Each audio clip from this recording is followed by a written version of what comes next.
The agenda this week considered the situation unfolding in Ukraine and learned how Northern Ontario is tackling the opioid crisis. The agenda this week in review begins with housing affordability in rural Ontario. These high prices for homes and high prices for rents, what kind of ramifications do those things have in smaller communities in this province?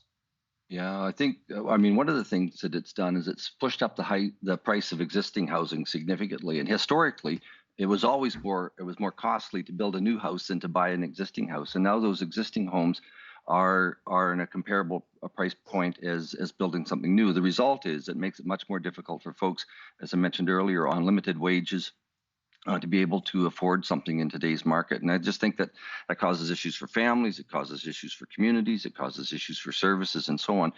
But there is a positive, I think, that's embedded in that, and that is, in fact, the construction of new housing, because all of a sudden, with those inflated prices, I think it'll become more attractive to developers to, in fact, build. And historically, the market often wasn't there in rural Ontario for folks to invest significantly in new housing development. So I see there's a positive underlying it, notwithstanding the higher prices. Well, Lisa, didn't you and your husband, in fact, do that? Yeah, that's absolutely what we're doing and still doing. We're developing properties for rentals, making rental investments because, of course, we can see the need and what is our community needs for rentals. So we built townhouses. We built a big 39-unit apartment building. We did have the seniors in mind, but to be quite honest, we were flooded with everyone, military, the CNL, looking for accommodations. So we do plan on building other apartments, but getting through the red tape to get things built is really tough. Which Who's would red tape? Are you talking municipal or provincial red tape? our town itself, just doing the bylaws, what we have to have, the land, making sure we're fitting all the requirements. So it's tough. We have the investors that want to do it. It's just being able to build it and being able to support the rents once we build it. And once you've got it built, how tough is it to rent it out? It's not. It's not at all. The only problem is the rent's back again. They have to compensate for how much it costs to build things nowadays. Mayor Jones, I heard some story about a farmer who rented out his fields in your neck of the woods. What's the story there? That's the idea of them. People come in from rural. Their place is in the village or the local community, and when they no longer can sustain themselves, or as in this example, rented out the farmland, he was out. The family was out of luck. They couldn't stay in the community where they had lived their whole lives, where their friends were, where their families and their church were.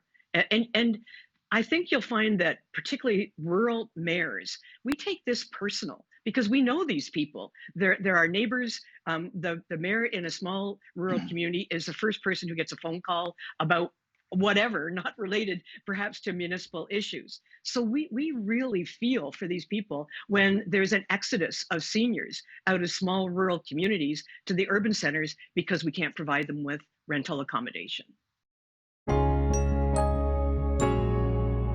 From a public health perspective, how does the opioid crisis and the deaths that it is causing compare to COVID-19 in parts of this province?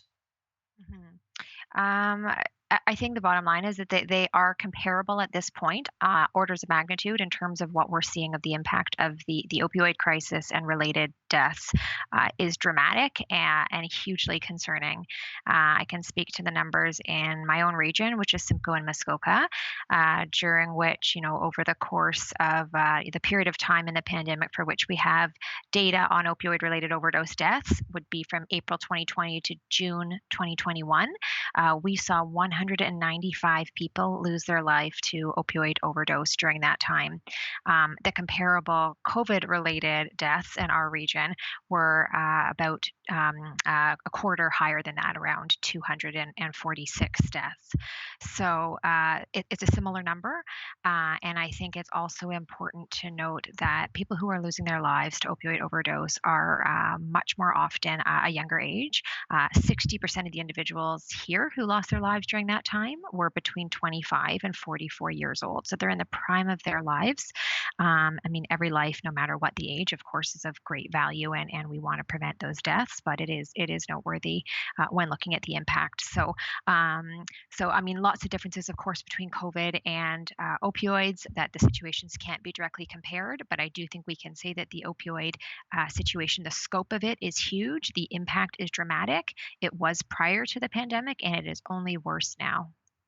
Michelle, how would you describe the opioid epidemic in Timmins? Well, I would definitely describe it as a crisis. It's interesting that you should ask the question to the doctor about how the numbers compare between COVID and the opioid crisis. And quite frankly, up in Timmins, there are more deaths due to overdose than there have been related to COVID. So it does show the magnitude of the issue that we're dealing with here. I would also say that arguably everyone in Timmins does know someone that's been impacted by the opioid crisis. And so I would say that has driven us in the past few years to really take strides in terms of trying to address this issue locally. But it's a major issue that our municipality and the region is struggling to deal with. Crystal, as I get you into this discussion, let's just get some background on you, because you've got experience on this file in a way that others do not. First of all, you're in Sudbury right now, but you're originally from where? I'm from Wakwamacong, unceded Indian territory on Manitoulin Island. So I am First Nation. I am Indigenous. I do possess a lived experience. So that's what I wanted to get into, because you've been trained as a social worker, but I gather you don't call yourself that. You call yourself a peer. Why is that? I refer to myself as a helper. I don't like the term social worker. I began this type of work as a peer, so supporting other women within the very circles that I sought help within. Naturally became an advocate and guided into the field of social work. I found in order for my voice to be heard, I needed to have an education. I needed to be on par with colleagues and to be able to have a voice at tables that we're designing policies to meet our needs as people struggling with addiction. I don't anticipate a military attack by Russia before February 20, and I will explain very shortly why. The Russian military escalation right now is a three-dimensional approach. First, it's against Ukraine, which must always fear an imminent military attack by Russia. Second, it's against the European Union powers, so to say, to show their geopolitical irrelevance, because they cannot prevent a military attack from happening. But most importantly, it's also an approach that is actually aiming to position Russia in the long game, in the systemic rivalry between China and United States, to upgrade the positioning of Russia. And so to say, by showing a military muscle, Putin is trying to leverage right now against both the United States and China for different reasons. Interesting. And we will follow up on all of those very interesting points as we continue. Okay, Robert, your view. Do you think an invasion is imminent? I'd say that there's no doubt that there will be some form of invasion imminent. The question is how large. A lot of reports that I've read and the current updates about what are the Russian armaments and capabilities being shipped to the Ukrainian border, as well as to Belarus, suggests that a large-scale invasion may not be imminent immediately, but that's never really been Russia's game when we look at things in the immediate past. We have to think that Russia is going to be trying to take advantage of any opportunity to create division amongst the NATO members and those who are supporting Ukraine. The easiest way to do that would be to have a false flag operation where there might be a tussle between some Ukrainian border operation and some Russian service members, wherein it's not quite clear what is going on. Anytime there is something that is unclear, that is going to be the perfect envelope for Russia to be able to divide the alliance. And that's what they're always looking to do, is to try to make sure that NATO is not united. That's the main danger for NATO, and it always has been. Lucan, we have 2 yeses to an imminent invasion. What say you? So I'm going to hedge my bets and note that we actually really don't know. I mean, right now, the entire world is trying to figure out what's going on in one guy's head. This guy is Putin, who basically has almost no constraints on his actions. He can invade, he can not invade. I mean, Russia is such a system that, I don't think we don't really know what Putin wants. I don't even think the foreign minister of Russia knows exactly what Putin wants. I mean, I would probably, if I were forced to predict, I would, something along the lines of what you guys say. I think something short, either sort of hidden or ambiguous, but definitely something short, which he pulls back, sort of enough to sort of show that Russia matters, but not enough to unite NATO and cause real serious repercussions. That's what I. Well, let's acknowledge off the top here that nobody. You're quite right. Nobody knows. Only one person knows, and he's not saying yet. But we obviously want to hear what you 3 have to say, since you study the state of play over there a great deal, and we want to get a sense of where things are at. Valina, maybe I can get you to follow up on this. If there is an invasion, and you mentioned February 20th as a potential date, what does an invasion look like? So I agree with my colleagues. First and foremost, there will be no full-scale reinvasion of the whole territory of Ukraine. It's going to be a limited operation, limited in scope and time frame. And why did I say February 20? Well, this is the end of the Olympic Games, and I mentioned that it's a 3-dimensional approach.